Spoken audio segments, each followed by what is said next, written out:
Chapter number 2 ना, motion in a straight line, ये हम लोग स्टार्ट करेंगे आज ना।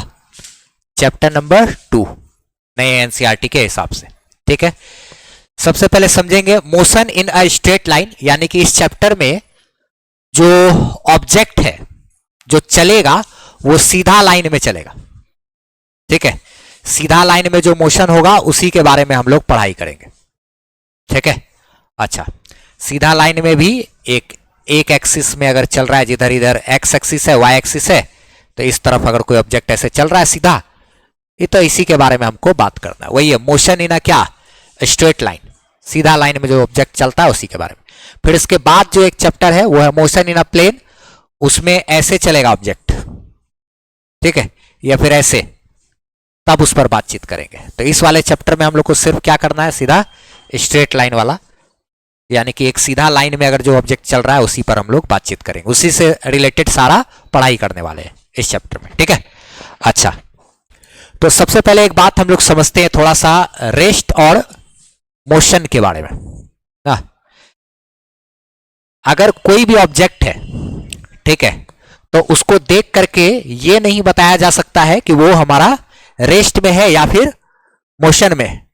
वो निर्भर करता है इस बात पे कि हम लोग किसी ऑब्जेक्ट को कहां से देख रहे हैं। जैसे ये घर की बात करें या फिर ये पेड़ है या पोल है या कुछ भी, तो ये सब हमारा अगर हम लोग जमीन पर से खड़ा होकर के अगर देखेंगे तो हमको तो ये लगेगा कि रेस्ट में, यानी रुका हुआ है। लेकिन जब इसी चीज को हम लोग कहीं ऊपर से देखेंगे, बाहर से, जैसे चांद पर से अगर देख रहे हैं दूरबीन लगा करके, तब अगर देखेंगे तो पृथ्वी चूंकि घूम रहा है, तो उसके साथ साथ ये घर होगा, ये होगा, ये होगा, ये सब भी क्या होगा, उसके साथ साथ घूमेगा, ठीक है। तो अच्छा, और उसके साथ साथ क्या होता है कि यूनिवर्स में पृथ्वी जो है वो ऐसे घूम तो रहा ही है, फिर सूरज के चारों ओर भी चक्कर लगा रहा है ना।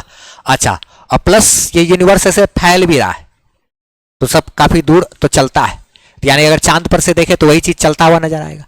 तो एक ही समय में कोई चीज रुका हुआ भी हो सकता है किसी के नजरिए से, और किसी के नजरिए से क्या, चलता हुआ भी हो सकता है। तो निर्भर इस बात पे कर रहा है कि हम लोग उस ऑब्जेक्ट को कहां से देख रहे हैं, उस ऑब्जेक्ट को हम लोग कहां से देख रहे हैं, इस बात पर निर्भर करता है, ठीक है। अच्छा, तो चलो, तो यहां पे जैसे अगर हम लोग जैसे पृथ्वी के ऊपर ही, सतह पर ही है, वहां से अगर देखेंगे तो जनरली जो हमको नजर आता है वो यही नजर आता है कि ये सब रुका हुआ है। और अगर मान लिया जाए हम लोग भी इसी के फ्रेम में, जैसे कि अर्थ के सरफेस पे ही है, ठीक है, अब बैठ गए और देख रहे हैं, इन सब चीजों को देखेंगे तो ये सब तो हमको मोशन में दिखेगा, ये सब क्या चीज, रेस्ट में दिखेगा। अच्छा, फिर आगे अगर हम लोग बात करें थोड़ा, ठीक है, तो ये सब जैसे कॉपीज वगैरह की बात करें या कोई भी ऑब्जेक्ट वगैरह का, ये सब, हाँ याद रखो, तो पृथ्वी के ऊपर अगर ये सब है सारा, ठीक है, यही सारा ऑब्जेक्ट अगर कहां है, पृथ्वी के ऊपर है, तो कोई आदमी अगर पृथ्वी पर है तो उसको तो अगर यहाँ का जो भी पेड़ पौधा है ये सब इसके रिस्पेक्ट में रेस्ट में दिखेगा। लेकिन अगर जो यहाँ है उसको क्या होगा, यही सब सारा चीज मोशन में दिखता। तो हम लोग कहां से देख रहे हैं इस बात पे डिपेंड करता है। अब देखो तो यहाँ पे जैसे कि अगर, ठीक है, ये दोनों आदमी बैठा हुआ है, ये लोग है, इसमें क्या है कि ये इसके रिस्पेक्ट में ये रुकी हुई है ना, और इसके रिस्पेक्ट में क्या, ये दोनों एक दूसरे को, हम लोग जब ट्रेन में सफर करते हैं तो हम देखते हैं सामने वाले को, वो भी अपना बैठा हुआ है, रुका हुआ है, और उसके नजरिए से हम भी क्या है, रुके हुए हैं। लेकिन अगर बाहर से कोई देखेगा तो क्या होगा, हम दोनों तो चलता हुआ नजर आएंगे, नहीं। अच्छा, बाहर में ये आदमी है अगर, तो इसके हिसाब से क्या होगा, ये क्या है, चल रहा है। ये अगर देखेगा यहां इसके हिसाब से, तो ट्रेन के साथ साथ ये क्या है, मोशन में। लेकिन इसके हिसाब से ये और इसके हिसाब से ये दोनों तो क्या हुआ है, रुका हुआ है। और बाहर से कोई अगर देख रहा है तो उसको क्या लगेगा कि ये दोनों चल रहा है, मोशन में, गति कर रहा है ना। तो हम देख कहां से रहे हैं इस बात पे निर्भर करता है कि कोई ऑब्जेक्ट हमारा मोशन में है कि नहीं है। वो निर्भर करता है क्या चीज पे, फ्रेम ऑफ रेफरेंस पे। एक वर्ड का इस्तेमाल कर रहे हैं, फ्रेम ऑफ रेफरेंस, यानी कि इसको साधारण भाषा में बोला जाए तो देखने का नजरिया, यानी कि आप कहां से देख रहे हैं इस बात पे निर्भर करता है। ये फ्रेम ऑफ रेफरेंस का मतलब समझाएंगे अभी। मतलब हम कहां से देख रहे हैं इसी बात पर निर्भर करता है कि कोई भी वस्तु रेस्ट में है या फिर क्या, मोशन में ये हमारे देखने के नजरिए पे निर्भर करता है। कोई अगर तीसरा आदमी ट्रेन में यहाँ पे अगर यही है, दो गो यहाँ भी कोना में बैठा हुआ कोई है, इसके हिसाब से ये सब भी क्या है, रेस्ट में। लेकिन बाहर में जो आदमी खड़ा है ट्रैक के पास, उसको तो दिख रहा है कि ट्रेन भी चल रहा है, साथ ही साथ वो दोनों आदमी भी क्या है, चल रहा है कि नहीं। तो एक ही समय में एक ऑब्जेक्ट रेस्ट में भी हो सकता है और मोशन में भी हो सकता है, दोनों में हो सकता है। निर्भर इस बात पे करता है कि हम देख कहां से रहे, और यही चीज कि कहां से देख रहे हैं, इसी को हम लोग कहते हैं क्या, फ्रेम ऑफ रेफरेंस। समझेंगे हमारा फ्रेम ऑफ रेफरेंस क्या है, उस पर क्या बात बोले कि मोशन के बारे में, कि कोई भी ऑब्जेक्ट, ठीक है, कोई भी ऑब्जेक्ट जो है वो मोशन में है अथवा नहीं है, इस बात का पता कैसे चलेगा हमको, अगर समय के साथ कोई अपने स्थिति को क्या कर रहा है, बदल रहा है, अपना पोजीशन को क्या हो रहा है, समय के साथ अगर कोई बदल रहा है तो कहेंगे क्या कि वो मोशन में। समय के साथ अपने पोजीशन को अगर वो बदलेगा तो क्या कहेंगे कि वो क्या है, मोशन में, दिए गए फ्रेम के हिसाब से ना। तो यानी कि अगर यहां पर इसके हिसाब से तो ये अपना पोजीशन नहीं बदल रहा, इसके हिसाब से ये भी अपना पोजीशन नहीं बदल रहा, तो इसके हिसाब से ये भी रेस्ट में है, इसके हिसाब से ये भी रेस्ट में। लेकिन बाहर जो आदमी है उसके हिसाब से ये दोनों का पोजीशन बदल रहा है, तो ये दोनों क्या है, मोशन में। दिए गए फ्रेम के हिसाब से अगर किसी भी ऑब्जेक्ट का पोजीशन समय के साथ बदलेगा, पोजीशन बदलेगा समय के साथ, तो कहेंगे क्या कि वो उस फ्रेम के हिसाब से क्या है, मोशन में। उस फ्रेम के हिसाब से मोशन में, अलग अलग फ्रेम के हिसाब से अलग अलग कहानी। मोशन में भी हो सकता है एक ही समय में, और एक ही समय में क्या, रेस्ट में भी हो सकता है, रुका हुआ भी हो सकता है, दोनों एक ही साथ हो सकता है ना। अच्छा, तो इसी चीज को यहां पे लिख लिए मोशन के बारे में। क्या लिखे हैं कि an object is said to be in motion, एक ऑब्जेक्ट हमारा मोशन में हो सकता है when its position changes with time. कोई भी ऑब्जेक्ट हमारा मोशन में हो सकता है अगर उसका पोजीशन समय के साथ बदल रहा हो। पोजीशन मतलब वो कहां पर है, उसका जगह क्या हो रहा है, बदल रहा है समय के साथ, तो कहेंगे क्या कि वो क्या है, मोशन में। ठीक है, with respect to a given frame of reference, दिए गए फ्रेम के हिसाब से, दिए गए फ्रेम के, यानी हम कहां से देख रहे हैं इस बात पे निर्भर कर रहा है। नहीं, एक ही समय में ये दोनों था ना जी, क्या आप बोले थे यहां, देखो तो इसके फ्रेम के हिसाब से इसका पोजीशन नहीं बदल रहा, इसके फ्रेम के हिसाब से इसका भी पोजीशन नहीं बदल रहा, तो इसके हिसाब से ये भी रेस्ट में, इसके हिसाब से ये भी रेस्ट में। लेकिन जो बाहर आदमी है उसके हिसाब से तो पोजीशन बदल रहा है ना दोनों का ना, तो इसके हिसाब से ये दोनों क्या है, मोशन में। अच्छा, अगर कोई आदमी यहां पे खड़ा होता है, एक आदमी, ठीक है, तो इसके हिसाब से ये तो क्या है, रेस्ट में है। लेकिन जो ट्रेन में ये जो जा रही है इसके हिसाब से क्या, ये हमारा मोशन में। अगर कोई ट्रेन अगर इधर जा रहा है, यहां आदमी खड़ा है, तो उसको, इस आदमी को क्या लगेगा कि ये पीछे जा रहा है। तो हम देख कहां से रहे हैं उस पर निर्भर करता है कि कोई ऑब्जेक्ट मोशन में होगा या फिर क्या, रेस्ट में होगा। तो यही, यदि एक ऑब्जेक्ट समय के साथ अपने पोजीशन को, अपने जगह को, अपनी स्थिति को अगर बदलता है, पोजीशन को चेंज करता है, तो कहेंगे कि वह क्या है, मोशन में, दिए गए फ्रेम के हिसाब से। अच्छा, और एक बात इसमें क्या क्या चीज हम लोग जाने कि ये पॉसिबल है, इट में possible that at one time instant an object is at क्या, rest and motion with respect to another या two different frame of references. मतलब एक ही समय पर कोई भी एक ऑब्जेक्ट रेस्ट में भी हो सकता है और मोशन में भी हो सकता है, अलग अलग फ्रेम के हिसाब से। ठीक है, यही चीज बात। अच्छा, एक बात और, ये जो पूरा का पूरा यूनिवर्स है वो क्या हो रहा है, एक्सपेंड कर रहा है और मूव कर रहा है पूरा यूनिवर्स। तो उसके हिसाब से हम लोग ऐसा नहीं कह सकते कि एकदम दुनिया का हर वस्तु, कोई भी वस्तु पूरी तरह से रेस्ट में होने का चांसेस ही नहीं बनता है। ये घर भी है तो ये क्या हो रहा है, अगर देखा जाए तो पृथ्वी के साथ साथ तो घूम ही रहा है ना, और पूरा यूनिवर्स तो फैल रहा है, तो सब कुछ मोशन में एक न एक नजरिए से हो ही जाता है। ठीक है, ठीक है, ये सब चीज बात है, लिखेंगे इसको भी, समझते हैं और भी बातचीत। फ्रेम ऑफ रेफरेंस, ठीक है, तो फ्रेम ऑफ रेफरेंस क्या हुआ, फ्रेम ऑफ रेफरेंस क्या हो गया? तो फ्रेम ऑफ रेफरेंस जैसे कि इसमें अगर हम लोग बात करेंगे तो कोई कहां से देख रहा है ना, वही चीज ना, अगर साधारण भाषा में बोला जाए तो। अच्छा, जैसे मान लिया जाए एक आदमी यहां पर खड़ा है, ठीक है, और इसके हिसाब से इसका ये कोऑर्डिनेट सिस्टम हो गया, इधर एक्स एक्सिस, इधर वाई एक्सिस, इधर क्या है जेड एक्सिस, ये खींच लिया। यहां पे 0,0,0 यहां पे एक आदमी खड़ा है। अच्छा ठीक है, इसके हिसाब से ये वाला जो एक पॉइंट है, ये देखो यहां पे, इसके हिसाब से ये वाला पॉइंट मान लिया जाए एक्स एक्सिस में 8 मीटर और वाई एक्सिस में मान लिया जाए 6 मीटर चलते हैं तो पहुंच जाते हैं। कितना? एक्स एक्सिस में 8 और वाई एक्सिस में 6, तो इसके पास पहुंच गए, यानी इसका लोकेशन कितना हो गया 8,6।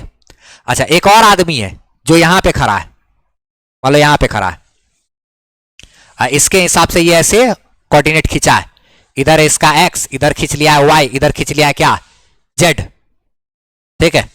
अच्छा, अब देखो तो यहां पे एक आदमी खड़ा है, इसके हिसाब से इसका पोजीशन कहां पर होगा देखो तो, अगर ये इधर एक्स एक्सिस लिया है, कोई किधर भी अपना एक्स वाई जेड ले सकता है, अगर इसके हिसाब से देखेंगे तो एक्स एक्सिस में ये चल गया मान लो 10, वाई एक्सिस में चला है 4, तो इसके हिसाब से इसका लोकेशन क्या हो गया 10,4।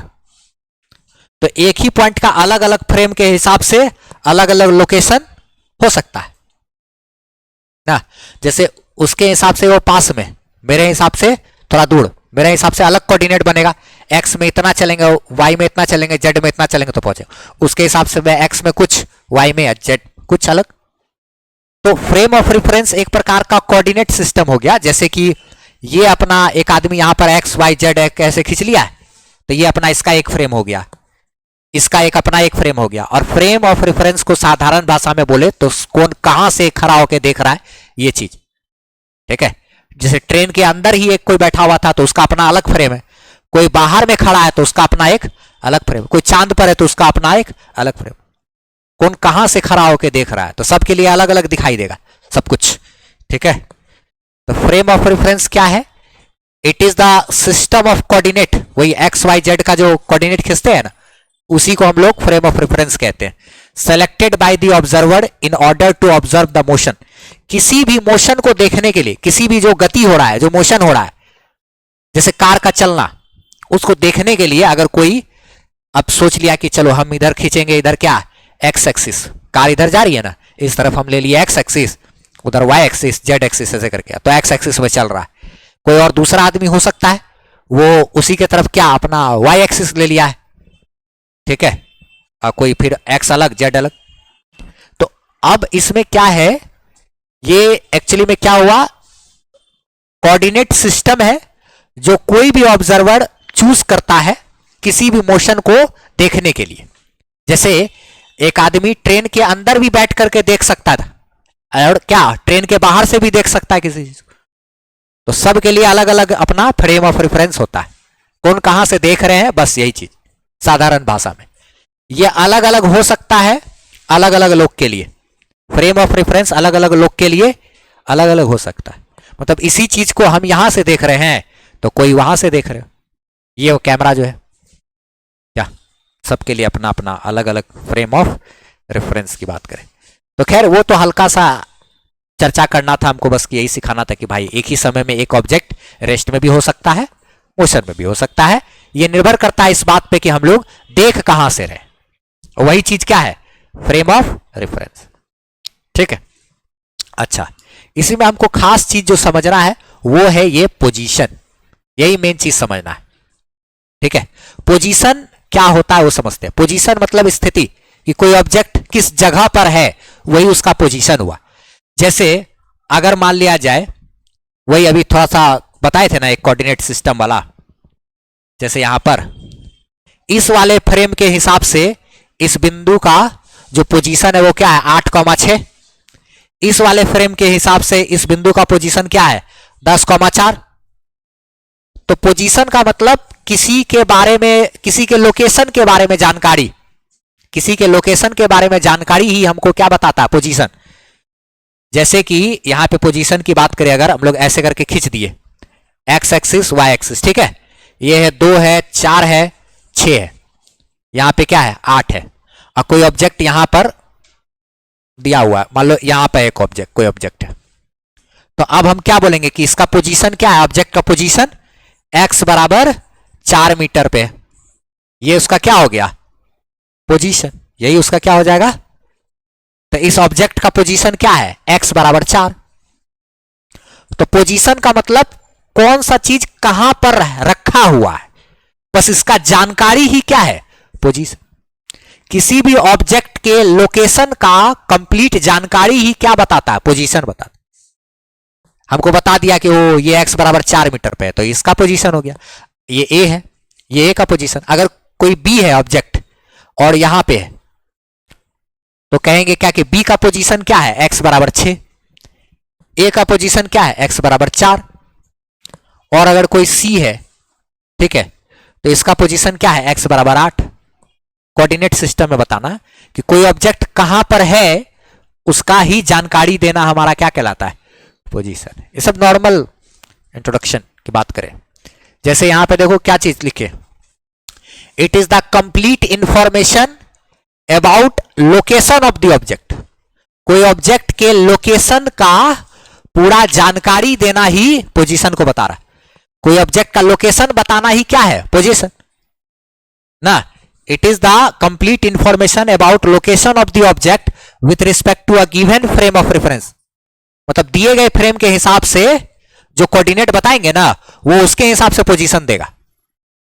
जैसे एक के हिसाब से पोजीशन अलग था, एक के हिसाब से कोऑर्डिनेट अलग था ना, दोनों के लिए कोऑर्डिनेट तो हमारा अलग अलग आया था ना। इसमें जो किए थे, इसके हिसाब से था 10 4, इसके हिसाब से क्या था 8 6। तो पोजीशन जबकि दोनों का है, इसके लिए अलग कोऑर्डिनेट और इसके लिए अलग, तो दिए गए फ्रेम के हिसाब से जो उसका कोऑर्डिनेट बताते हैं ना, वो उसका पोजीशन है। उस वाले फ्रेम के हिसाब से अलग अलग फ्रेम से अलग अलग उसका पोजीशन हो जाता है। अच्छा, तो अब इसी में जैसे हमको यहां पर एक ऑब्जेक्ट का पोजीशन बताना है, यहां ओरिजिन है, ठीक है, तो इसका पोजीशन क्या हो गया देखो, तो x बराबर 4 मीटर। ये जो बॉल है ये कहां पर है, x बराबर 4 मीटर पे। द बॉल इज एट क्या, x बराबर 4 मीटर, तो ये उसका क्या हो गया पोजीशन, ये उसका पोजीशन हो गया। सिंपल सा चीज, तो कहां पर है यही बताने वाला चीज क्या है उसका पोजीशन। उसके बाद आगे हमको बात करना है क्या, डिस्टेंस के बारे में, ठीक है। डिस्टेंस क्या होता है, एकदम सिंपल भाषा में, कोई ऑब्जेक्ट यहां से चला, चलते चलते चलते चलते यहां पहुंच गया, तो ये जो रास्ता जो चला है ना, इसी रास्ते की लंबाई को क्या कहेंगे, डिस्टेंस, यानी कि दूरी, साधारण चीज। अच्छा, और भी इसमें से कुछ जानते होंगे कि ये जो जहां से शुरू किया और जहां चला, अगर उसको एक सीधा लाइन से मिला दे तो ये होता है डिस्प्लेसमेंट, हिंदी में विस्थापन बोलते हैं। ये मेरा क्या है डिस्प्लेसमेंट, और ये मेरा क्या है डिस्टेंस। नहीं, डिस्टेंस बड़ा रहता है अक्सर, देखा गया, और ये डिस्प्लेसमेंट छोटा। जहां से चले और जहां पहुंचे, तो ये रास्ते की लंबाई क्या है डिस्टेंस है, और यहां से यहां तक सीधा लाइन ये मेरा क्या है डिस्प्लेसमेंट। दोनों पे समझेंगे हम लोग, बातचीत करेंगे। तो जो actual length of path followed by the object, जो रास्ता का लंबाई, वह रास्ते की लंबाई जो किसी वस्तु के द्वारा चला गया है, वह रास्ते की लंबाई जो किसी वस्तु के द्वारा चला गया है, वही हमारा क्या है दूरी है, डिस्टेंस। क्या, अच्छा, बहुत सिंपल सी बात है ये चीज। तो यहां पर देखो एक डिस्टेंस के बारे में क्या लिखे, it is the actual length of path followed by the particle या ऑब्जेक्ट। किसी वस्तु के द्वारा, ऑब्जेक्ट यानी किसी वस्तु के द्वारा, किसी ऑब्जेक्ट के द्वारा चला गया रास्ते का लंबाई ही क्या है दूरी है, डिस्टेंस है। जैसे कि अगर ये साइकिल चला के यहां से कहां तक गया 4 मीटर चला और बी तक आया, घर आया, उसके बाद फिर यहां से चला गया क्या यहां सी के पास, ठीक है। तो यहां से आया बी तक, फिर यहां से यहां, तो ये 4 मीटर और ये 3 मीटर, तो जो डिस्टेंस हो गया क्या 4 + 3 7 मीटर। तो दूरी डिस्टेंस तो आराम से निकाल लेंगे, रास्ते का लंबाई को जोड़ना है। क्या रास्ते का लंबाई वही हमारा क्या हो जाएगा, डिस्टेंस हो जाएगा, सिंपल। फिर आगे हम लोग डिस्प्लेसमेंट की बात करें तो डिस्प्लेसमेंट क्या हुआ, वही जो इनिशियल पोजीशन और फाइनल पोजीशन का न्यूनतम दूरी, मिनिमम डिस्टेंस। मिनिमम डिस्टेंस तो 2 पॉइंट का कैसे निकलता, सीधा लाइन। अच्छा, तो उस तरीके से इसको एक और तरीका से भी हम लोग डिफाइन करते हैं, ठीक है, वो भी हम लोग समझेंगे। पहला बात तो हम लोग समझे, डिस्प्लेसमेंट तो साधारण तो हम लोग जानते हैं, 9th क्लास में पढ़े हैं कि it is the shortest distance between initial and final position. जो शुरू में जहां चले और जहां फाइनल पहुंचे उनके बीच का जो न्यूनतम दूरी है, इनिशियल और फाइनल पोजीशन के बीच का जो मिनिमम डिस्टेंस है, शॉर्टेस्ट डिस्टेंस, वही हमारा क्या है, डिस्प्लेसमेंट है। जैसे यहां से चल करके यहां आया फिर यहां गया, तो दूरी क्या है, डिस्टेंस हमारा तो 4 और 3 7 डिस्टेंस हो गया, लेकिन डिस्प्लेसमेंट तो ये ना होगा। डिस्प्लेसमेंट क्या होगा, ये अगर इसका लंबाई है 5 मीटर, इसका लंबाई अगर क्या है 5 मीटर, तो ये हमारा डिस्प्लेसमेंट होगा। क्या डिस्प्लेसमेंट हमारा यहां पे क्या हो जाएगा, 5 मीटर, और डिस्टेंस हमारा 7 मीटर, ऐसा होगा।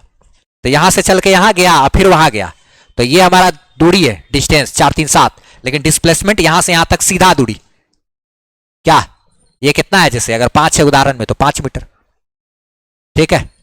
अच्छा, इसी को एक और भाषा में भी परिभाषित करते हैं, दूसरा भी है, ऑब्जेक्ट के पोजीशन में जितना चेंज आता है ना, पोजीशन का मतलब जैसे x बराबर 5 पे है और वहां से फिर थोड़ा देर में चला गया x बराबर 7 पे, x बराबर 5 से चल के कहां चला गया, x बराबर 7 पे, तो 2 मीटर चला, तो वो मेरा क्या हो गया, डिस्प्लेसमेंट। पोजीशन में जो चेंज आया, x बराबर 5 मीटर से कहां चला गया, x बराबर 7 मीटर पे, तो 7 - 5 2 का चेंज आया। पोजीशन में जितना चेंज आता है ना, किसी भी ऑब्जेक्ट के पोजीशन में जितना चेंज आता है, उस चेंज को हम लोग डिस्प्लेसमेंट कहते हैं। तो इस तरीके से भी परिभाषित करते हैं। और जो नॉर्मल 9th क्लास में था, इनिशियल, यानी इनिशियल का मतलब ये वाला पोजीशन, इनिशियल मतलब होता है क्या, जहां से शुरू किए, और फाइनल जहां पे पहुंच गए अंत में, ठीक है। तो ये हमारा इनिशियल पोजीशन है और ये क्या है, फाइनल पोजीशन। तो इनिशियल और फाइनल पोजीशन के बीच का न्यूनतम दूरी यानी सीधा लाइन, वो हमारा डिस्प्लेसमेंट तो है ही। लेकिन एक और तरीका है इसको डिफाइन करने का, इनिशियल और फाइनल पोजीशन का जो चेंज है, it is the total change between initial and final position. इसका मतलब हमको समझ में तब आएगा जब इसका हम एक एग्जांपल देखेंगे, ठीक है। देखो, इसको एक एग्जांपल के माध्यम से बताते हैं। डिस्प्लेसमेंट का जो फॉर्मूला होता है XF माइनस XI, यानी final position minus initial position.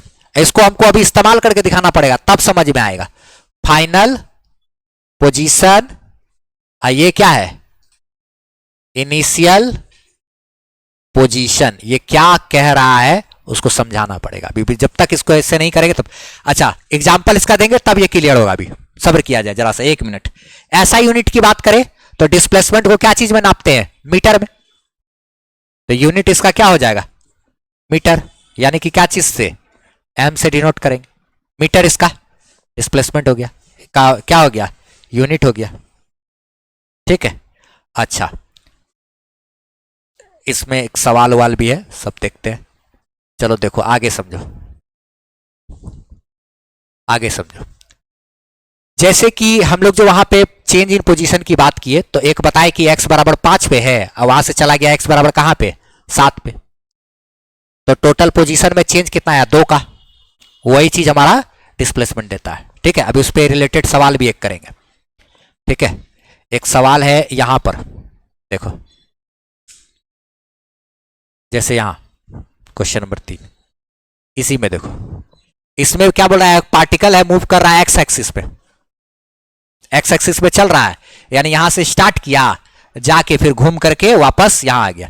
6 से स्टार्ट किया चलना और चलते चलते कहां आ गया, -8 पे। 6 से चलना शुरू किया, घूम के आके कहां, -8 पे आ गया। अच्छा, तो a particle moves on X axis as shown in figure from point A to B, A से बी तक then find distance and displacement. Distance और डिस्प्लेसमेंट दोनों बताना है।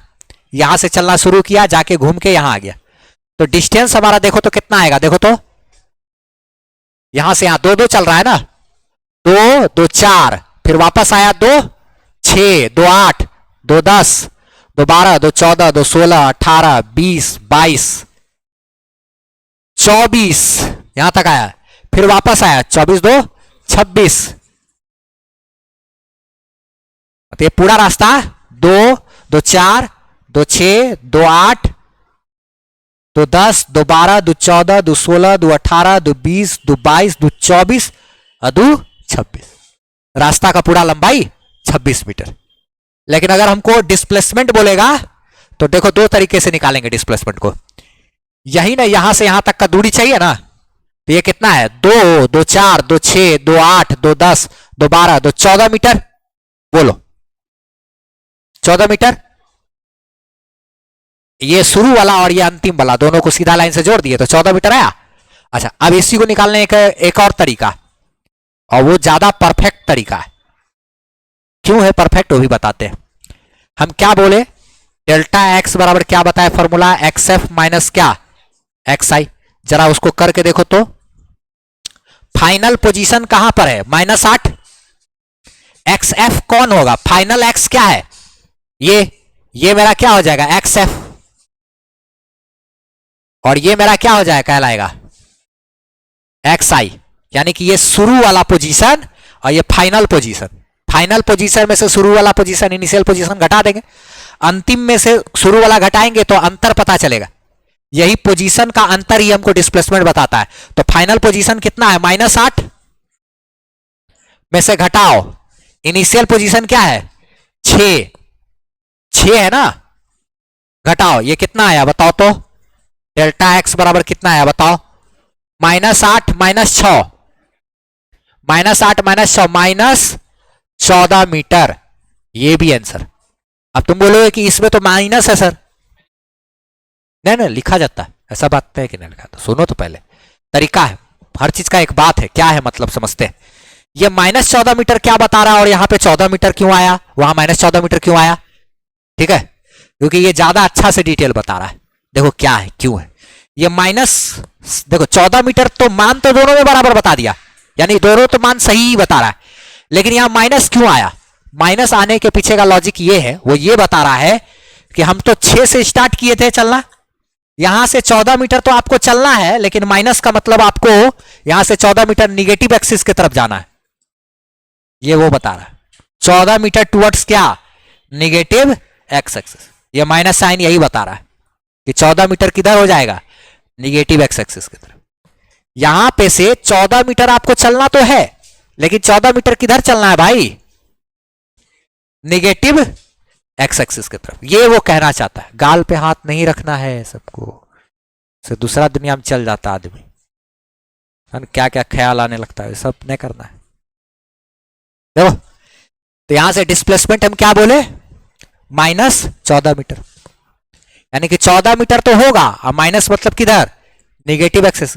तो इसका मतलब क्या हुआ, इट मींस हम लोग क्या लिख सकते हैं, ये दिशा के साथ डिस्प्लेसमेंट, एक डिस्प्लेसमेंट में दिशा भी होता है, डिस्प्लेसमेंट यानी विस्थापन, उसमें क्या होता है, दिशा भी होता है, डायरेक्शन भी होता है, आपको बताना पड़ता है। वेक्टर है, सदिश राशि वेक्टर है, बात करेंगे उस सब पे भी क्या होता है नहीं होता है। तो यहां पे हम क्या लिखे, 14 मीटर किधर, निगेटिव एक्सिस की तरफ, ये इसलिए ये फॉर्मूला इस्तेमाल करते हैं, समझे बात, ये वहां पर चीज हो गया, ठीक। अच्छा, तो हम लोग अभी ये तो फॉर्मूला जाने और ये सब चीज जाने, उसके बाद नोट में एक बात ध्यान रखना है, अगर कभी भी ऑब्जेक्ट सीधा लाइन में चलेगा, ठीक है, तो एक चीज देखो तो, जैसे कोई ऑब्जेक्ट है, ठीक है, यहां से चल के यहां तक आया, ठीक है, तो ये तो हमारा डिस्टेंस हो गया ना, ठीक, और ये मेरा क्या है, डिस्प्लेसमेंट, ठीक। तो दोनों में देखो तो डिस्टेंस बड़ा है और डिस्प्लेसमेंट छोटा। अच्छा, ये तो हो सकता है डिस्टेंस बड़ा हो सकता है डिस्प्लेसमेंट से। अच्छा, अगर ये सीधा लाइन में चलेगा, यहां से चला और यहां पहुंचा, यहां से चला और यहां पहुंचा, तो बताओ तो डिस्टेंस ये हुआ, दूरी, और डिस्प्लेसमेंट भी तो वही हो गया ना। तो जब सीधा लाइन में चलेगा तो डिस्टेंस डिस्प्लेसमेंट बराबर हो जाएगा। तो यानी ऐसा है कि डिस्टेंस और डिस्प्लेसमेंट बराबर हो सकता है, या तो डिस्टेंस बड़ा होगा, डिस्टेंस छोटा नहीं हो सकता डिस्प्लेसमेंट।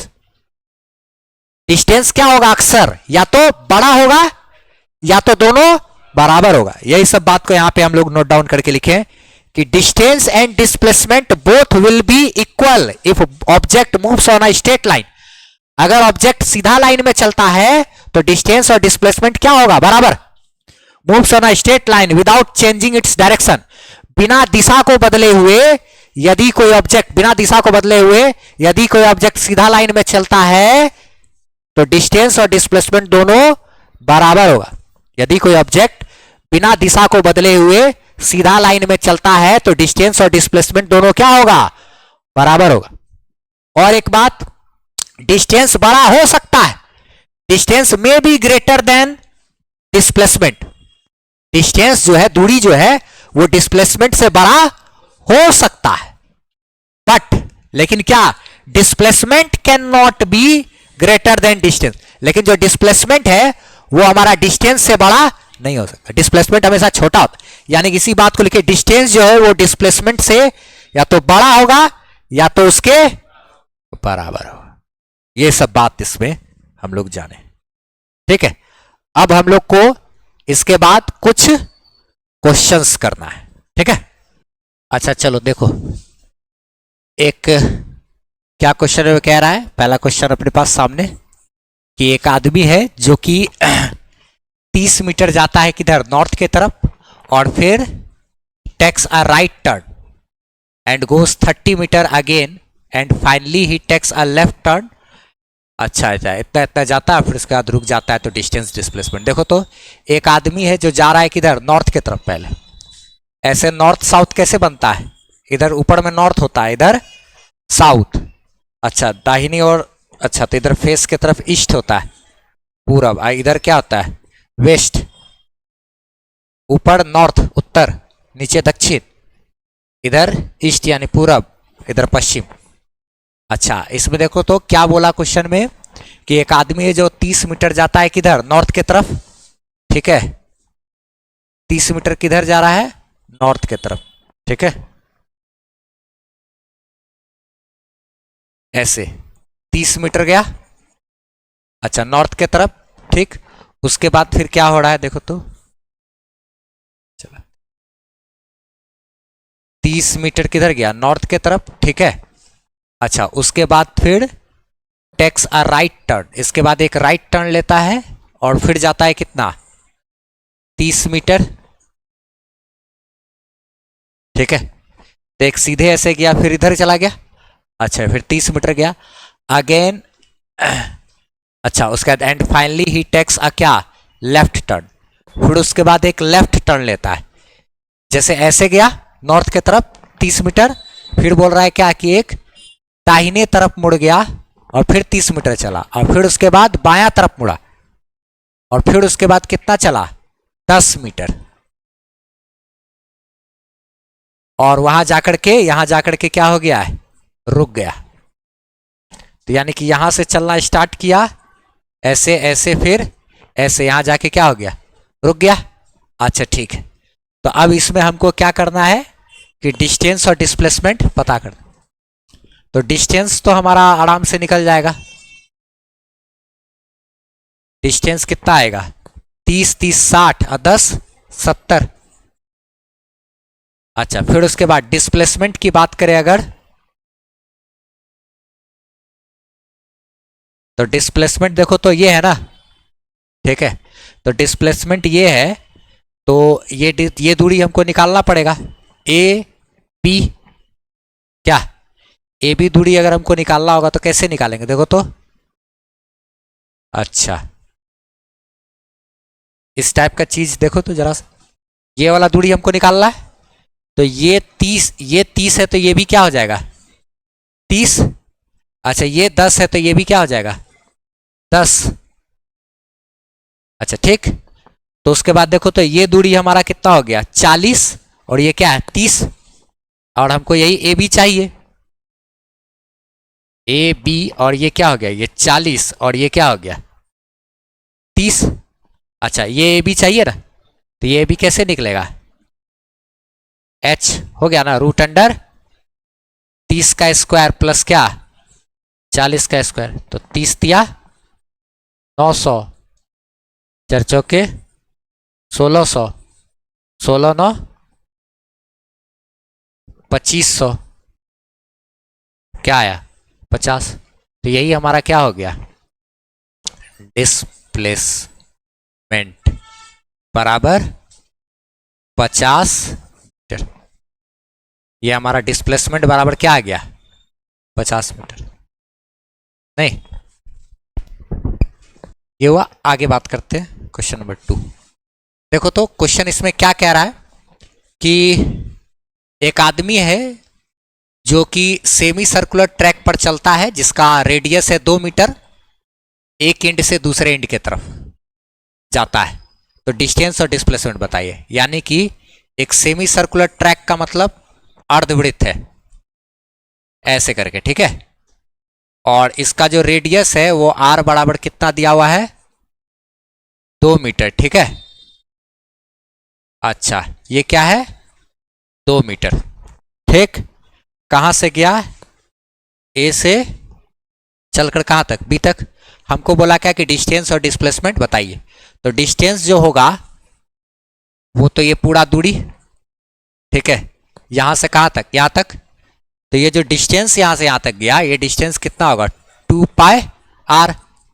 तो 2 है, अब पाई का मतलब कितना हो गया 3.14, और अच्छा 2 पाई आर का आधा ना चलेगा जी, 2 पाई आर का क्या आधा, 2 पाई आर मतलब पूरा सर्कल, और उसका आधा कर देंगे तो क्या यहां से यहां तक का डिस्टेंस, तो इसका आधा कर दिए तो ये कितना आ गया पाई आर। पाई का मतलब 3.14 गुना आर मतलब क्या 2, तो ये कितना हो गया 6.28 मीटर। ये एक आंसर हो गया। अच्छा आगे हमको क्या बोला भाई कि डिस्प्लेसमेंट निकालिए। तो डिस्प्लेसमेंट अगर करेंगे तो यहां से चला, यहां और यहां का इसको सीधा लाइन से मिलाएंगे ना, तो ये क्या हो गया इतना सा हमारा आर, और ये क्या हो गया बाकी का आर, दोनों मिला देंगे ना, यहां से यहां तक आर, और फिर यहां से यहां तक भी क्या आर, आर और आर मिला के क्या 2 गो आर, यानी कि क्या आर प्लस आर, यानी कि 2 प्लस क्या 2 बराबर 4 मीटर। तो इस क्वेश्चन को ऐसे करके हम लोग डील कर सकते हैं, ठीक है। और भी रुक जाओ, क्वेश्चन देख लेते हैं, फिर तब एक बार में लिखते रहना।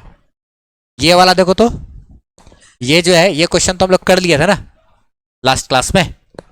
अच्छा एक्स एफ माइनस एक्स आई निकालने के लिए था।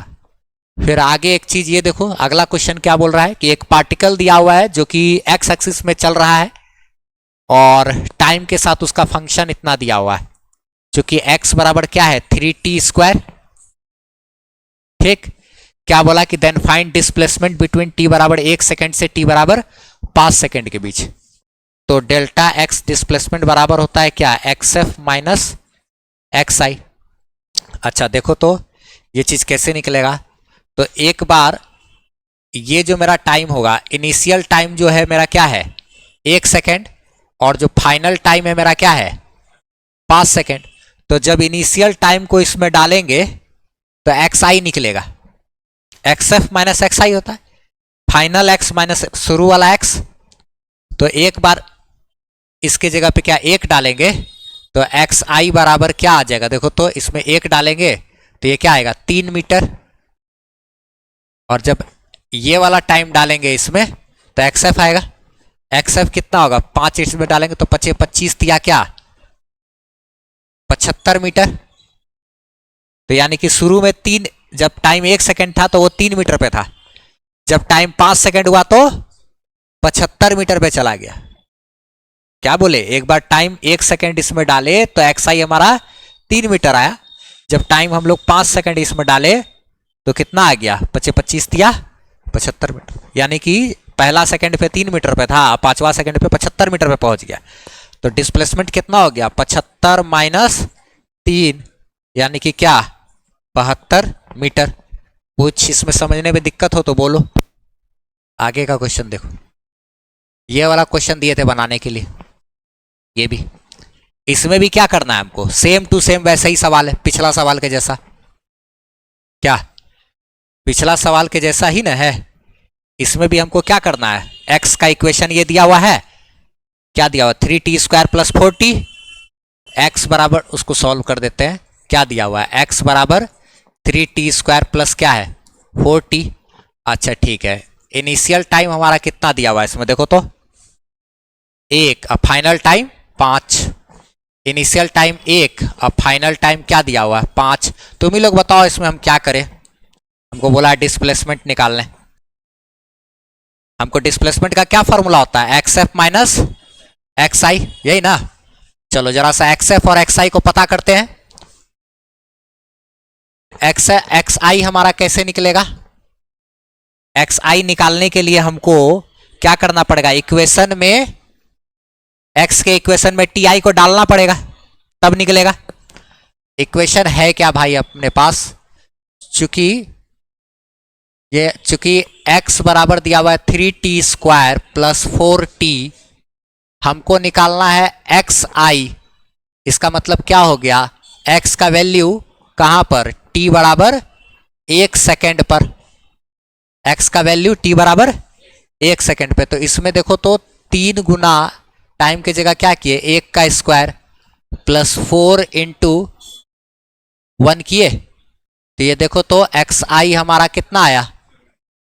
3 प्लस 4 यानी कि क्या? 7 मीटर। एक बार पहला टाइम डाल देंगे समीकरण में और उसके बाद xi मिलेगा। फिर उसके बाद क्या करते हैं हम लोग? अब xf फाइंड करते हैं। xf अब क्या है वो फाइंड करने के लिए क्या करेंगे हम लोग? देखो तो चूंकि x बराबर क्या दिया हुआ? 3t² प्लस क्या? 4t। अब हमको इसी में क्या करना पड़ेगा? t बराबर कितना डालना पड़ेगा? 5। तो देखो xf मिल जाएगा। 3 गुना t के जगह क्या डालेंगे? 5 का स्क्वायर प्लस 4 इंटू क्या? 5। तो ये 25 दिया 75 प्लस 4 पंचे क्या? 20। ये कितना हो गया? 95। तो अब उसके बाद क्या करेंगे? एक बार इस टाइम को यहां डालेंगे xi निकलेगा, एक बार इस टाइम को यहां डालेंगे xf निकलेगा, दोनों को घटा देंगे, यही ना है? अच्छा, तो फाइनल x हमारा कितना हो गया?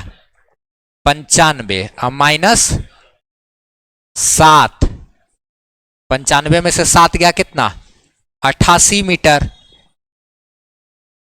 आसान था कि नहीं? कुछ वैसा तो है नहीं, जैसा पहला है वैसा ही ये वाला भी है क्या? उसके बाद अच्छा क्वेश्चन तो यहां पे, बाकी वो सब तो बच्चा वाला था, इसमें दिमाग लगाना है।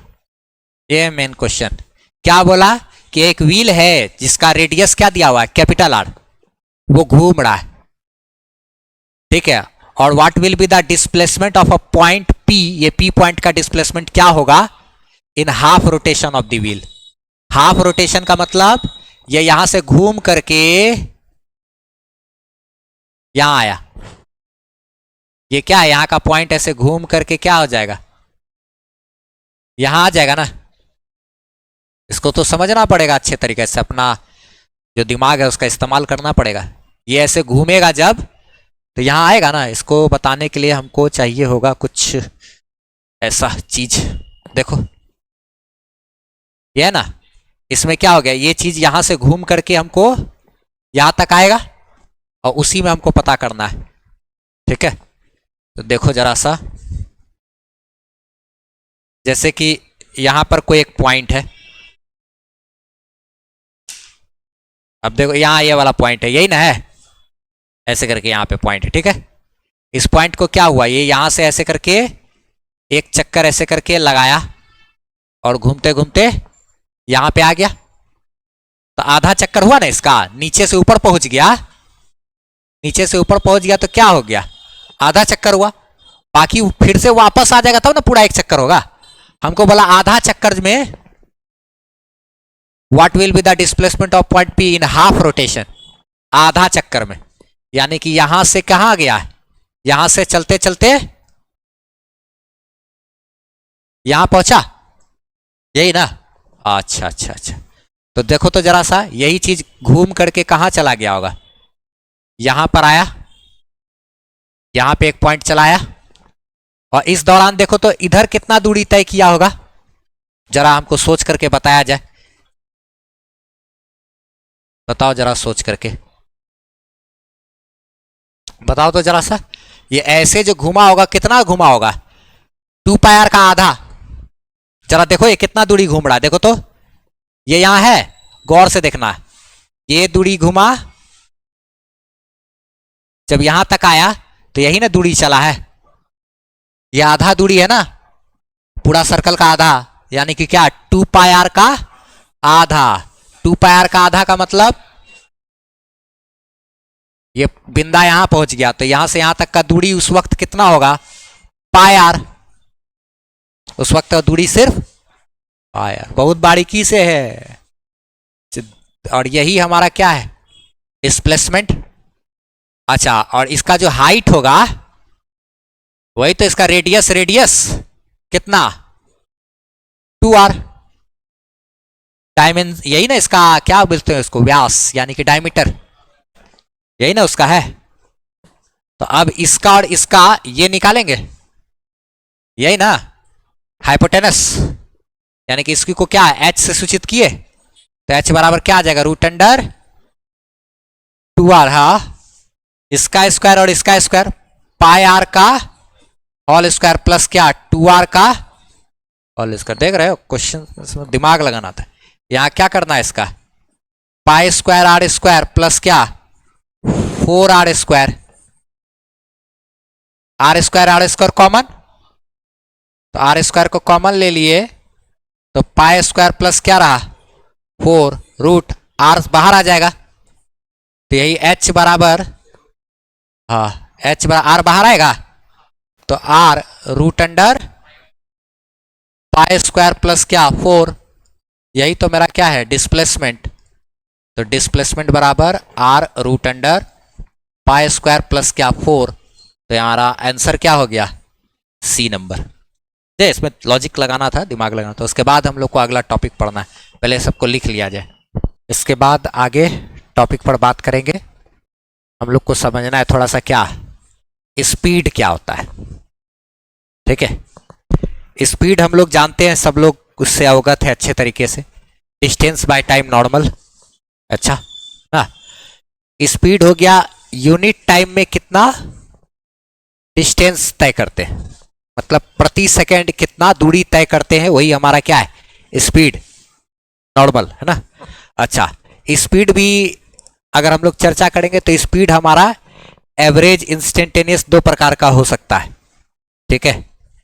स्पीड की बात करें तो स्पीड हमारा क्या है, रफ्तार हमारा है क्या, it is the distance travelled in unit time, इकाई समय में जितना दूरी तय करेंगे, यानी कि हर एक सेकेंड जितना जितना दूरी तय कर रहे हैं वही हमारा क्या है स्पीड है। अच्छा, डिस्टेंस ट्रेवल्ड इन क्या यूनिट टाइम, जैसे कि अगर मान लिया जाए कोई अगर यहां से ऐसे चल रहा है उधर ना, तो 1 सेकंड में 5 मीटर चला, फिर 1 सेकंड में 5 मीटर चला, फिर 1 सेकंड में 5 मीटर चला, तो हर एक सेकंड 5-5 मीटर चल रहा है, तो 5 मीटर प्रति सेकंड उसका क्या हो गया स्पीड हो गई, ठीक है।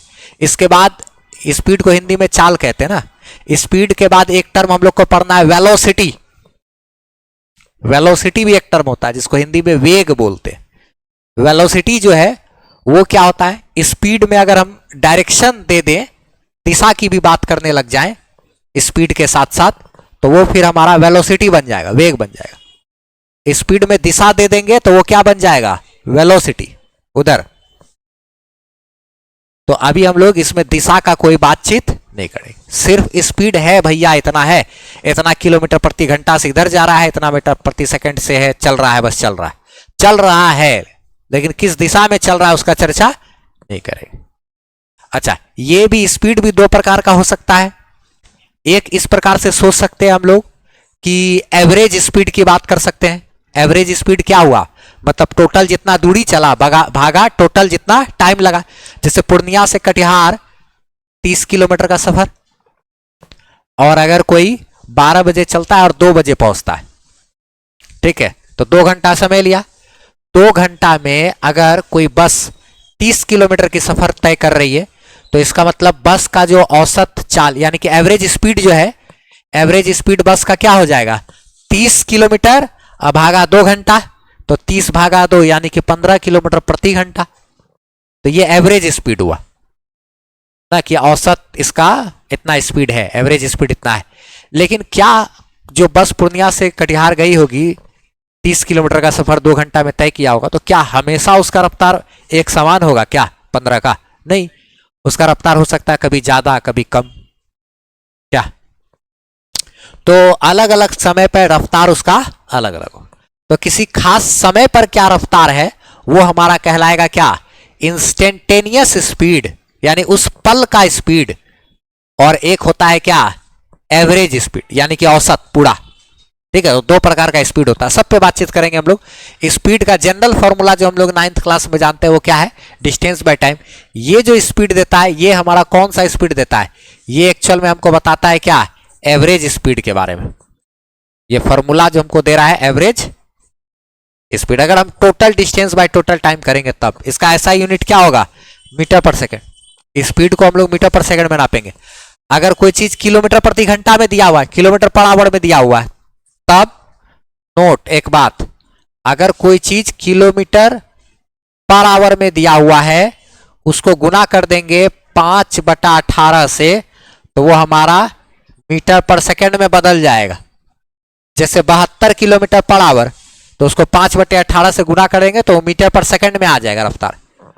और एक बात और ध्यान रखना, अगर कोई स्पीड हमारा मीटर पर सेकेंड में है और उसको यदि हम 18/5 से गुना कर देंगे तो वो क्या चीज में बदल जाएगा, किलोमीटर पर आवर। तो कोई चीज मीटर पर सेकेंड में है, उसको 18/5 से गुना करेंगे तो वो क्या चीज में बदल जाएगा, किलोमीटर पर आवर में बदल जाएगा।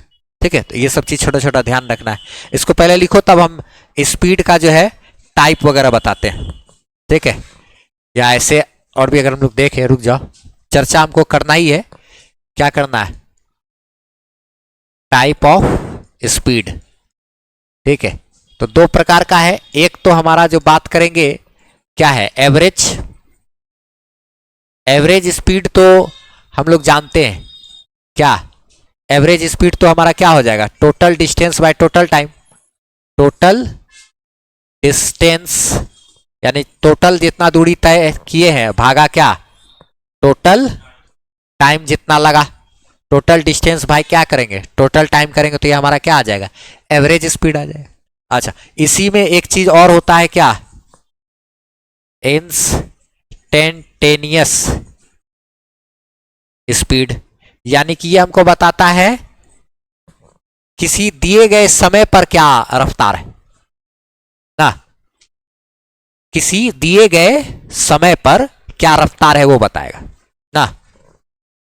ना स्पीड एट एनी इंस्टेंट, ये है क्या एक्चुअल में, स्पीड एट एनी इंस्टेंट, किसी एक खास समय पर, किसी एक खास इंस्टेंट पर क्या रफ्तार है वो, इसका अलग फॉर्मूला चलता है। इसमें तो हम भैया कर देंगे total distance by total time, लेकिन इसमें एक अलग तरह का फॉर्मूला चलता है, वो हमको बात करना पड़ेगा। उसमें स्पीड बराबर क्या करेंगे, हमको अगर किसी खास समय पर चाहिए स्पीड तो क्या करना पड़ेगा, देखो तो जैसे अगर कोई बस इस तरीके से चल रही है तो थोड़ा सा दूरी उसका लेंगे।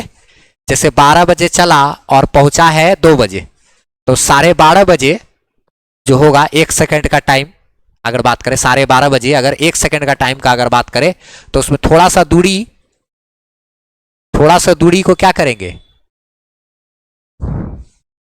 थोड़ा सा, dx का मतलब थोड़ा सा दूरी हो गया, ये very small distance, very small distance ना।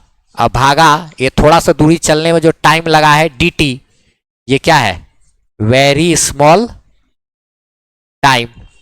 तो थोड़ा सा दूरी को थोड़ा सा टाइम से अगर भाग दे दे, थोड़ा सा दूरी और थोड़ा सा टाइम, तो उस पल का रफ्तार पता चले। जैसे 12:30 बजे 1 सेकेंड के लिए जितना दूर चला भागा 1 सेकेंड, तो हमको 12:30 बजे का रफ्तार मिलेगा।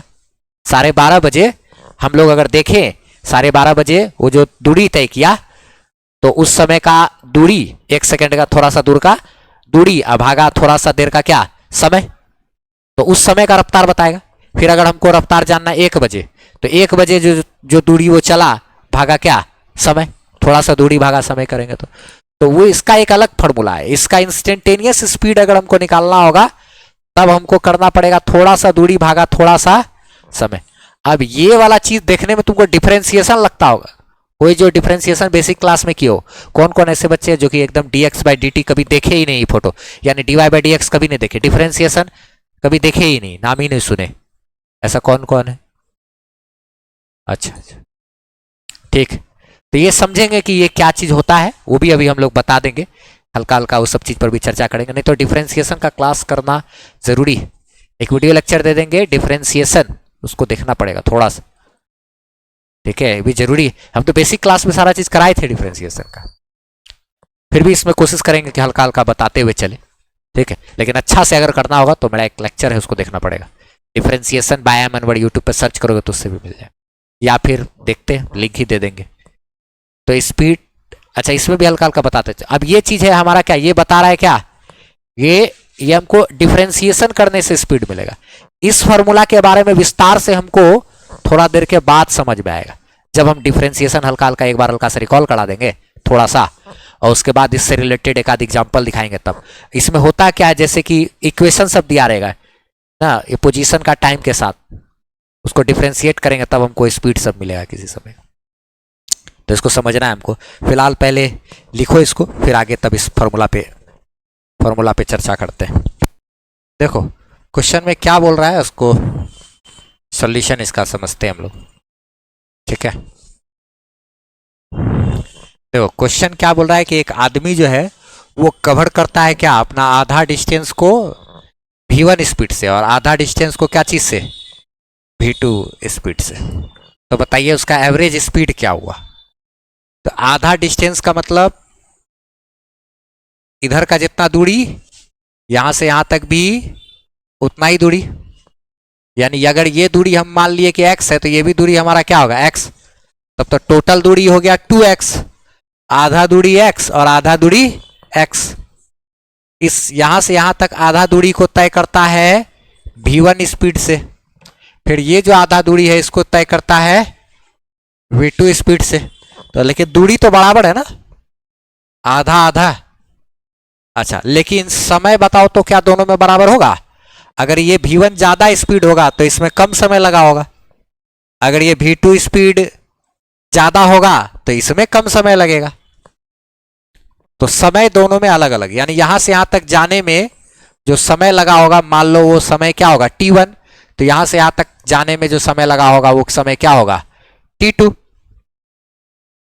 मान लिए दिया हुआ कुछ नहीं था, हम सोचे कि ऐसा ऐसा हो तो रहा होगा, कुछ समय तो लगा होगा, क्या कुछ दूरी तो चला होगा, कुछ दिया हुआ था नहीं, तो मान लिए कि हाँ यहां से यहां तक x दूरी होगा, यहां से यहां तक भी x दूरी होगा, तब ना 2x दूरी, तो आधा दूरी x आधा दूरी x। ये v1 से चला है, ये v2 से चला है, खाली v1 और v2 ही दिया हुआ है सवाल में, और कुछ तो नहीं दिया हुआ है। अच्छा यहां से यहां तक अलग समय लगा होगा, यहां से यहां तक अलग समय लगा होगा। अच्छा ठीक है, हमको करना क्या है, एवरेज स्पीड अगर चाहिए तो एवरेज स्पीड कैसे निकलेगा भाई? एवरेज स्पीड निकालने के लिए हमको क्या करना पड़ेगा, टोटल दूरी भागा टोटल समय। यानी कि अगर तुम हमको देखो टोटल दूरी x प्लस एक्स और टोटल समय t1 प्लस t2, तो आंसर आ जाएगा। चलो ठीक है, एक बात दिमाग लगाते हैं जरा सा, कि जो समय लगा है यहां से यहां तक t1 समय, ये t1 समय होगा कितना जरा देखो तो।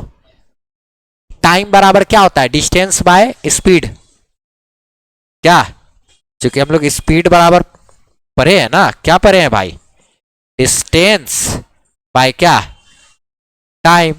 तो इसीलिए देखो तो टाइम इधर जाएगा, स्पीड इधर जाएगा, तो टाइम इज इक्वल टू क्या आ जाएगा, डिस्टेंस भागा क्या speed, time is equal to distance भागा स्पीड। तो ये जो t1 टाइम है, टाइम बराबर यहां से यहां तक का टाइम बराबर डिस्टेंस भागा स्पीड लिख सकते हैं, x बाय v1 लिख सकते हैं। जरा सोच के देखो अच्छे से।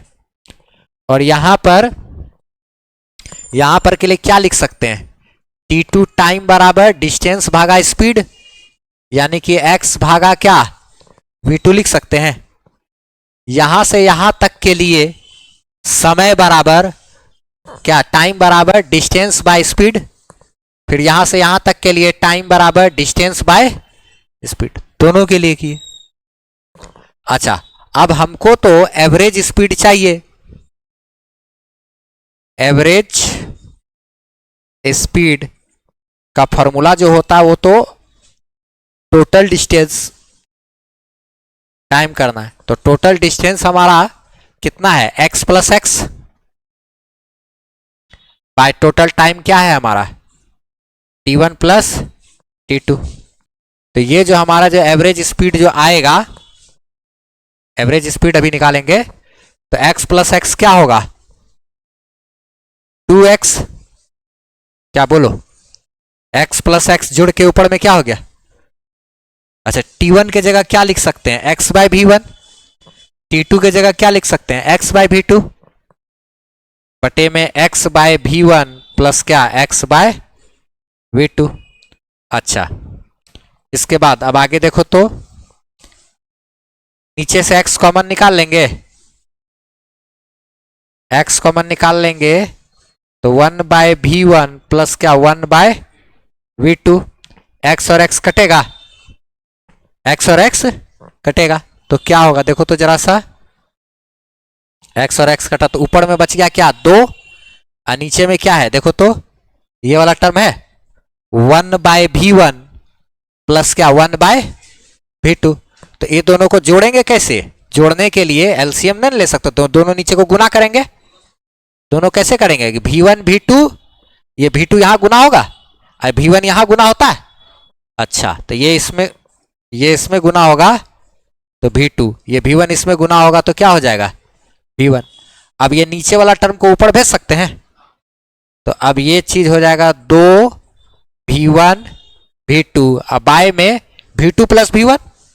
अच्छा चलो, v2 प्लस क्या v1, यही ना है। तो देखो तो कौन सा आ रहा है, सी नंबर आ रहा है, 2 v1 v2, 2 v1 v2 बटे में v1 प्लस v2 या v2 प्लस v1, बोले एक ही बात है, एक ही बात है। तो हमारा आंसर ये वाला हो गया, इसको लिखा जाए जरा सा। फिर उसके बाद जो है अगला क्वेश्चन ये है ट्राई करने के लिए उसी टाइप का। अगला क्वेश्चन हम लोग देखते हैं। ये क्वेश्चन दिए थे ट्राई करने के लिए ना, देखते हैं बनाए कि नहीं किसी का। चलो देखो क्वेश्चन में क्या बोल रहा है इसमें कि एक कार है जो कि कवर करता है कितना डिस्टेंस को, covers a distance with speed v1 and, अच्छा, a car covers a distance with speed v1 and v2 for equal time interval, find its average speed. यानी कि जितना समय तक v1 से चला फिर उतना ही समय तक v2 रफ्तार से चलता है, तो औसत रफ्तार बताइए, ऐसे करके सवाल दिया है। ठीक है, तो चलो देखो इसको समझते हैं हम लोग। हाँ, जैसे यानी कि मान लिया जाए ऐसा कर रहे हैं कि कुछ समय तक चला v1 रफ्तार से, ठीक है, तो इसमें अलग दूरी तय किया होगा। फिर कुछ समय तक चला है हमारा v2 रफ्तार से, तो इसमें क्या कुछ अलग दूरी तय किया होगा। जैसे रफ्तार अलग अलग है ना, तो दूरी भी क्या होगा अलग अलग, अलग अलग रफ्तार से तय करेंगे तो दूरी भी तो 1 घंटा तक अलग रफ्तार से चले, 1 घंटा तक अलग रफ्तार से चले, तो दूरी तो अलग अलग हो जाएगा ना। जब धीरे चलेंगे तो दूरी कम, तेज चलेंगे तो दूरी ज्यादा, तो अलग अलग समय पे रफ्तार हमारा क्या हो गया इसमें अलग अलग। अच्छा, तो अब एक चीज देखो तो इसमें जरा सा अगर हम लोग बातचीत करें, ठीक है, तो यहां से यहां तक जो चला उस दौरान जो दूरी है वो दूरी क्या है, मान लिया जाए x1, और जब यहां से यहां तक चला तो उस दौरान जो दूरी है मेरा, वो दूरी क्या हो जाएगा, x2। और जब यहां से यहां तक चला तो समय जो लगा है वो है t, तो यहां से यहां तक भी समय क्या लगा है, t, क्योंकि समय दोनों में क्या है, एक समान है। ठीक है, समय दोनों में एक समान, यहां से यहां तक जितना समय तक चला, यहां से यहां तक भी उतना ही समय तक लगा। जाम ताम लगा दिया है सब।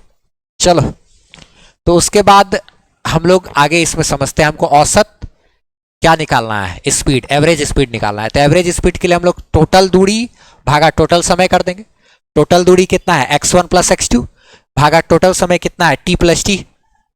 अच्छा, दिया हुआ हमको सवाल में सिर्फ v1 और v2 है, बाकी चीज तो हम अपने माने हैं ना सहूलियत के लिए, तो इसका मतलब वो अपने आप कट कुट के खत्म हो जाएगा।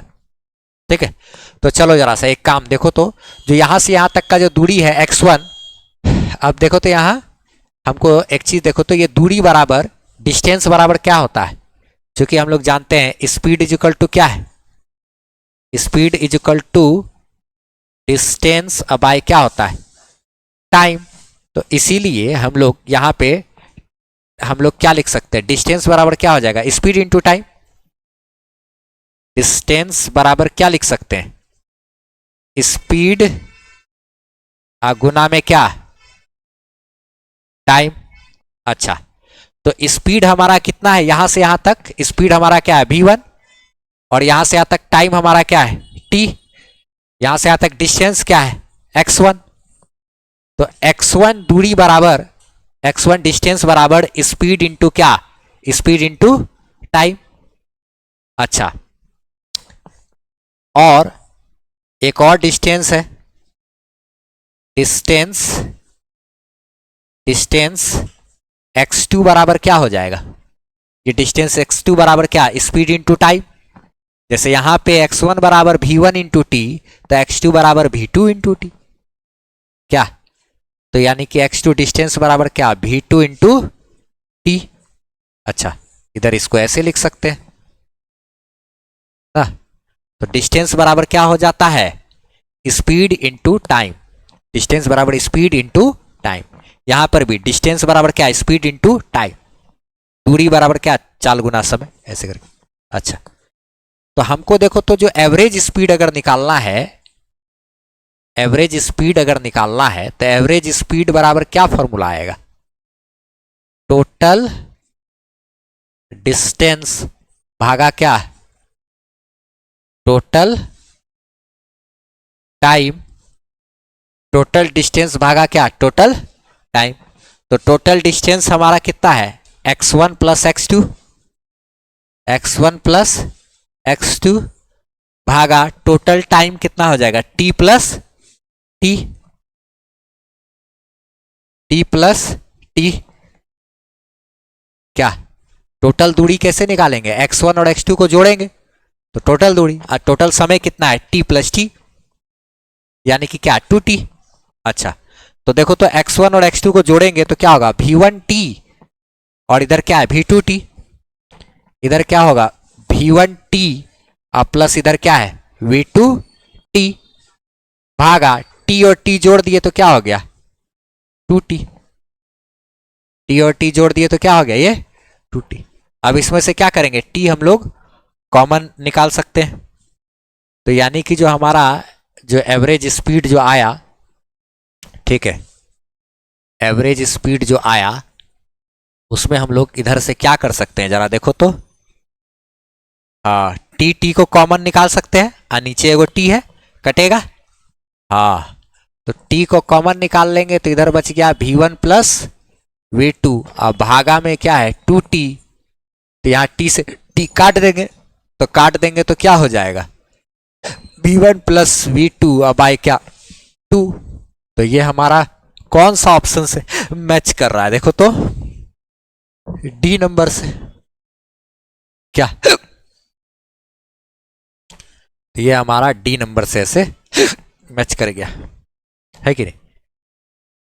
तो इसको हम लोग लिख सकते हैं, या यहां तक लिखा जाए जरा। आप हमारी वेबसाइट से फ्री पीडीएफ नोट्स ले सकते हो, टेस्ट सीरीज दे सकते हो, और सारा एड फ्री वीडियो लेक्चर्स आप देख सकते हो, वो भी एकदम अरेंज किया हुआ आपको 11 12 का फिजिक्स का सारा वीडियोस वगैरह मिल जाएगा। और कमेंट सेक्शन में पिन किया हुआ हमारा व्हाट्सएप चैनल का लिंक है, उसको आप फॉलो जरूर कर लीजिए ताकि हमसे आप बेहतरीन ढंग से जुड़